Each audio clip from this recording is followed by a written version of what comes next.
అద్వేలులోని గోపవరంలో ఉద్రిక్త వాతావరణం నెలకొంది. మడకలవారిపల్లి గ్రామంలో ఎంఐజీ భూముల వివాదం ఉద్రిక్త దారితీసింది.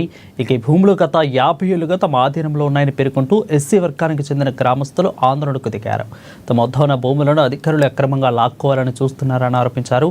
హైకోర్టులో కేసు నడుస్తున్న రెవెన్యూ అధికారులు తమ భూములపై దౌర్జన్యం చేస్తున్నారని ఆవేదన వ్యక్తం చేశారు.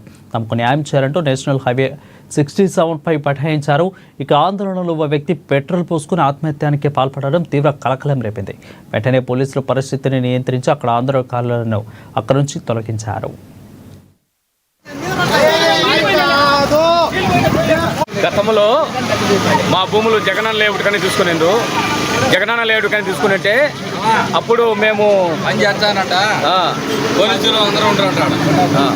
అప్పుడు మేము ధర్నా చేసినాము. ధర్నా చేసి లోకేష్ సార్ పాదయాత్రకు వచ్చి అప్పుడు మీరు కోర్టుకు వేసుకోండి, అంతవరకు ఆపితే మీ భూములు మీకు ఇస్తామని చెప్పినాము. మేము కోర్టుకు వేసినాము.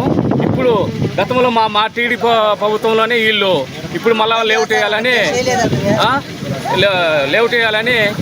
ఇప్పుడు మమ్మల్ని గందరగోళం చేసి పోలీసులు పెట్టి మా మీద కేసులు పెట్టాలన్నారు. మా సైట్లోకి వచ్చి మా పొలాలు ఉంటే కటవులన్నీ దోచేసి చెట్లన్నీ చెదరాపదరా చేసినారు. మీరు ఒకసారి ఆడికి పొలంలోకి వచ్చాకైనా మీడియా వాళ్ళకి కానీ మీడియాలో వచ్చి మీకు నమస్కారము. మా పొలంలోకి వచ్చి చూస్తే మా పరిస్థితి అర్థమవుతుంది. 63 ఎకరాల కిల్లర్ ఉంది. 63 ఎకరాల్లో వంకలు బొంగ 60 ఎకరాలే మాకు వచ్చేది. 60 ఎకరాల్లో కూడా ఇంకా కొంచెం తగ్గిపోయి ఈ పక్క వాగులు వంకలు బొంగ. ఈ మిగిలిన భూమిని మాకు సర్పం వేసింది ఎవరు ఇందిరాగాంధీ హయాంలో 72లో మాకు సర్పం వేసిండ్రు. సర్పం వేసిన ఎస్సీ భూముల్లో ప్లస్ వచ్చేసి 99లో 2 వలయి ప్లస్ 99 నుంచి 70 దాకా 2070 వరకు మేము పన్ను కట్టినాము.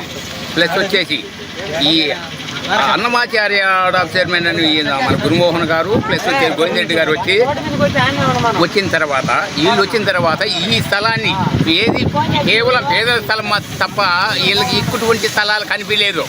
వీళ్ళు ఆక్రమించుకునే 100 ఎకరాలు స్థలాలు కనిపించలే. ఓన్లీ పేదలు ఎవరు మాదిగా వాడైతే అడ్డం రాడు, ఏడేవాడైతే ఇది తనుతుడు. ఇటువంటి నా కొడుకులు చేసిన పని ఇది పూర్వార్థం. దీంట్లో వచ్చేసి స్టేట్ మెయిన్ ఆర్టీఓ వెంకటరమణ